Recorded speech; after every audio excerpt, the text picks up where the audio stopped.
सगळ्यांचं माझ्या जीवलग मित्रांचं आज माझ्या संग 4 दिवस झालं. पायात त्यांच्या चप्पल नाही का पोटात त्यांचं अन्न नाही. माझ्या सगळं रूम बाहेर ते उभं राहते ते. सगळ्यांनी माझ्या जेवढ्याशिवाय ते झोपत नाहीत. माझा भाऊ असं ना मी आता सांगू नाही शकत. सगळ्यांचं स्वप्न पूर्ण झालंय. मला स्वप्न माझं अजून खूप मोठं करायचंय. सगळे माझ्या संग अशीच पाठीशी राहावा. जय श्री स्वामी. आपल्या अटीतटीची लढाई झाली. शेवटच्या क्षणी काय वाटलं नेमकं? काय नाही, मी माझ्या वडिलांनी सांगितलेली कुस्ती पूर्ण केली आहे तशीच केली.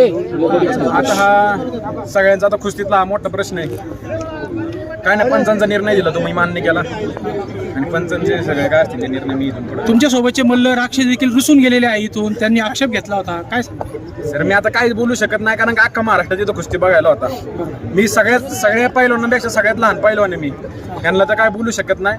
फक्त मी माझ्या वडिलांनी सांगितलेलं काम सगळं पूर्ण केलं. माझ्या वस्तादांनी सांगितलेलं सगळं काम पूर्ण केलं आहे तशी कुस्ती केली.